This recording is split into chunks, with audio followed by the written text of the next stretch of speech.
My name is Vivian, and I live with my husband George and our 2-year-old son Michael. Vivian, today marks 3 years since we started dating, doesn't it? George said, breaking the silence. Yes, it does. Time flies so fast, I replied, sensing something different in his tone. What's wrong, George? You seem a bit off, I asked with concern. Vivian, there's something I want to tell you today, George began hesitantly. I want you to marry me, he continued, echoing his proposal. Over the years, we had shared countless moments together. Initially, time with George was bliss for me, wrapped in his kindness and thoughtfulness. I felt genuinely happy. However, as days turned into years, the daily bustle and other factors began to change our relationship. Hey, Vivian, didn't I say I wanted roast beef today? Why is it just leftovers from yesterday? George interrupted my thoughts. I'm sorry, George. I have to take care of Michael. I can't prepare anything too complicated, I explained, feeling a pang of guilt. I don't need such excuses. Parenting is just taking care of Michael, right? Stop making such a big deal out of it, George snapped, his frustration palpable.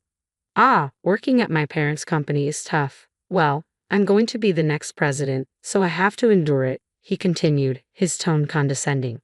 George worked at my in-laws' company, spending his days buried in work. Despite this, his efforts often seemed ordinary, and he struggled to meet his quotas. Who's making a big deal here?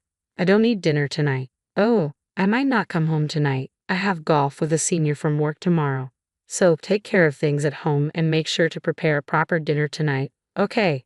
George's words stung, leaving me speechless. The taste is so bland. You really can't do anything right nowadays, he remarked later that evening, further straining our already tense atmosphere. Smiles and meaningful conversations like those in our early days of marriage dwindled, replaced by George's frequent absences. Even on weekends, he prioritized outings with friends and hobbies over family time. During maternity leave, I dedicated myself to protecting our family, waking early to care for Michael and manage household chores. Despite my efforts, exhaustion and unspoken feelings toward George began to weigh heavily on me. Occasionally, I found solace in memories of our early marriage, the happy moments and George's infectious smile. Yet it was clear that things had changed. Mom, Michael hugged me with a smile. Michael's innocent joy brought a brief respite. Lately, he had started calling me Mom more often, a small comfort in the midst of growing distance between George and me. I spent my days hoping our relationship would rekindle as Michael grew. However, deep down, I knew our bond had already cooled. One morning, as I tidied the room before George left for work, I noticed him descending from the second floor, not in his usual suit, but in casual clothes I had never seen before. They must be new. Aren't you supposed to be at work today? I asked, puzzled. I'm going to work. I don't need a suit today, George replied dismissively. Seriously, stop nagging me. If I say it's fine, then it's fine. Don't butt in every time, he retorted sharply, leaving me at a loss for words. I was just asking, that's what's annoying. Anyway, I'm leaving now, George said, his departure through the front door feeling like an escape. I couldn't shake the feeling that he wasn't heading to his office. Where was he going? I tried not to dwell on the answer. The distance between George and me seemed to widen with each passing day. Our conversations became scarce, tinged with a cold atmosphere. The smiles and kindness from our past felt like distant memories. Now, his words were laced with criticism and sarcasm. Whether he commented on my cooking or cleaning, his sharp remarks pierced my heart. Was it all my fault? Days were spent in self-doubt, questioning why our relationship had changed so drastically. Time passed without clarity.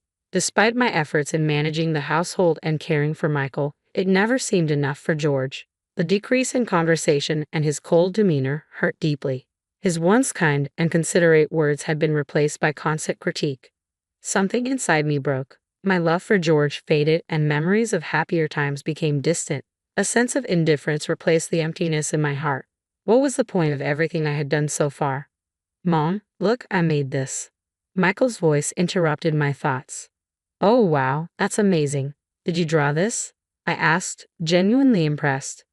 Yeah, this one's a dog, and this is a cat, Michael explained proudly. You're really good at drawing, Michael. I praised him, his smile warming my heart. As time passed, my feelings shifted. As my love for George waned, my love for Michael deepened. Watching him grow, I began seriously considering my future, specifically divorce. I couldn't continue in a relationship where George barely contributed to parenting, let alone fulfilling his role as a father. The prospect of liberation from George seemed more overwhelming than daunting. However, one concern weighed on me. On the way to a promised meeting with Michael's grandparents, we arrived at their doorstep.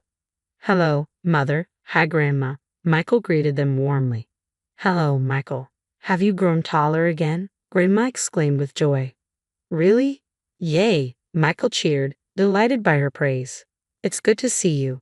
Come on in, Grandma. Welcome us inside." "Thank you, I will." It was George's parents, my in-laws. Despite my frayed relationship with George, they had always been a source of comfort. They ran a nearby business and had shown unwavering kindness and support towards Michael and me. "That's right, I bought some delicious sweets at the station. I'll serve them with coffee now. Please have a seat and relax," Grandma insisted kindly. "Let me help," I offered. No, it's fine. You must be tired from childcare. Just have a seat. You need to rest when you can," Grandma reassured me. "Thank you, Mother," I replied gratefully. My in-laws treated me like their own daughter. Their presence was a soothing balm. They invited us over almost every week, genuinely interested in our well-being. Their voices were always kind, like comforting music to me. They cherished their time with Michael, showering him with toys and playing with him every chance they got. I experienced their kindness deeply, feeling genuinely cherished. Sometimes my father-in-law would take Michael to a nearby park because he knew Michael loved birds. He even bought him a bird book once. These thoughtful gestures deepened our bond. My in-laws listened attentively to my troubles, including issues with George and domestic difficulties. They responded with understanding and compassion. Their words of encouragement and advice filled me with gratitude, bringing a warm breeze into our home. Their kindness was a great help. "I'm worried if George is causing you trouble," my mother-in-law once remarked with a troubled smile, as my father-in-law played with Michael. I couldn't help but reply with a smile. Perhaps she sensed the complexity of my relationship with George. "No, it's fine," I assured her, though her worried smile lingered. My father-in-law also showed concern for my well-being, often creating new recipes for me, knowing my love for delicious food. His thoughtful gestures and the times he comforted me while playing with Michael brought me peace. "Michael, what kind of animal shall we see next time?" my father-in-law asked playfully. "I want to see big fish next time," Michael exclaimed excitedly. "All right, let's go to the aquarium next time," my father-in-law suggested, eliciting a joyful yay from Michael. Watching them interact, I couldn't help but smile. Michael adored his grandparents, showing them a carefree smile that rarely graced his face with George. "Vivian, feel free to talk to us about anything," my mother-in-law said kindly as we were leaving. Her words pained my heart a bit. Little did she know, I was contemplating divorce from George. I didn't want to burden my in-laws or sadden them. Even if my relationship with George couldn't be repaired, I cherished my bond with my in-laws and wanted Michael to continue enjoying his time with them. I was apprehensive about opening up to them about George, fearing their reaction.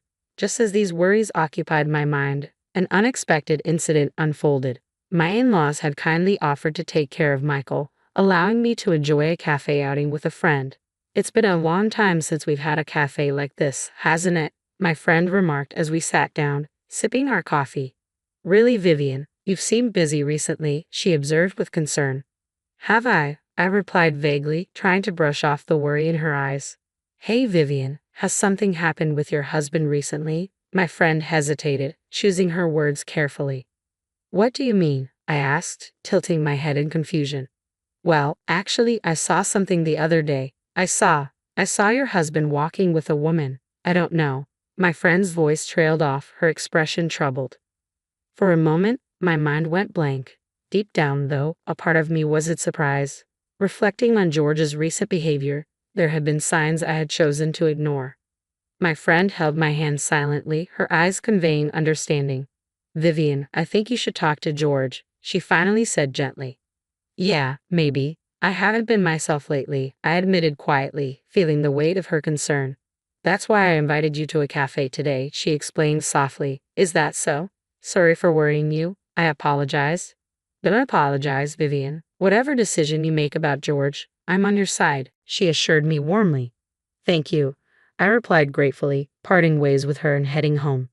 Although I was initially shocked by the startling truth, strangely, I felt calm now, even a bit relieved. This revelation gave me the clarity to end my relationship with George without hesitation. Imagining a future living just with Michael, despite the uncertainties, strengthened my resolve. I needed to be strong for Michael's sake. "I'm home," I announced as I entered the house. "Ah, today was exhausting." "Welcome back," George greeted me casually, not noticing my subdued demeanor. "Hey," I started, my voice steady but firm, "I've been waiting for your return." As George carelessly threw his bag on the sofa. In a low voice, I told him, "George, we need to talk." "Can it wait until after dinner?" George replied, visibly annoyed. "No, I want to talk about it now," I insisted. "What now?" "Such a hassle," George grumbled, avoiding eye contact. "Well, this situation is your fault, isn't it?" I confronted him. "Huh? What are you talking about?" George looked puzzled, but there was a flicker of unease in his eyes. "I heard from my friend. Is it true that you were walking with another woman?" I pressed, my voice steady. George's reaction was undeniable confirmation. His face changed color instantly, and his eyes darted around, searching for an escape. "That must be a mistake. Your friend saw, right?" George stammered. "She heard your voice and even knows the store you two went into." "Shall I confirm it with the store staff?" I challenged, feeling a surge of boldness. "It's useless to hide it," I continued as George struggled for words. "Damn it," George spat out bitterly, his anger surfacing. "Yeah, that's right. Her name is Zoe. Unlike you, she's perfect at work, in housekeeping, and she's cute. She even said she likes me, even though I'm married." "Yeah, that just shows how attractive I am, right?" George mocked, his tone cutting. "I loved you, George, even though you're married," he mimicked Zoe's words. Would a normal woman approach a married man like that? There must be more to it, I reasoned, but George's dismissive attitude was clear. "Why should I feel bad for you and Michael? You should be ashamed for not supporting me more in my hard work," George retorted defensively. "I heard from your father and mother that you hadn't even met your work quotas. Can you still say you're working hard?" I shot back, feeling the weight of disappointment. "I'm doing things my way. I'm going to be the next president, so don't interfere," George asserted arrogantly. "I doubt you'll ever become president," I stated quietly, my resolve hardening. "What did you say?" George's voice rose. "Fine, I'm done with you. Let's divorce," I declared firmly, unable to bear his excuses any longer. "I'll divorce you and marry Zoe. Do whatever you want," George pointed at me, his words sharp and hurtful. "Don't talk bad about Zoe. You're just jealous of her, aren't you?" George accused, misinterpreting my stunned silence for shock. "That's not the case," I replied quietly. "I'll show you. You'll regret this when you come begging to me later," George shouted angrily, storming out of the house, likely heading to Zoe's place. Impulsively, I tried to follow him but tripped over a slightly lifted carpet edge. I fell hard, hitting my back against the table with a sharp pain I had never felt before. Overwhelmed by the intense agony, I groaned, unable to move. Crawling towards my smartphone nearby, I dialed for an ambulance as darkness threatened to engulf me. "Mom, where am I?" Michael's voice brought me back when I woke up. I lay in the hospital bed, my head spinning and my body itching all over. A nurse quickly came to my aid and called a doctor. Seeing my anxious state, they explained what had happened and tried to calm my nerves. "It's okay, you'll gradually recover," the nurse assured me. "Yes, thank you," I managed, trying to absorb the news. "Anyway, it's good that your life isn't in danger," the doctor added. However, the results of the subsequent examination shocked me deeply. The fall had caused spinal cord damage, making it difficult for me to walk.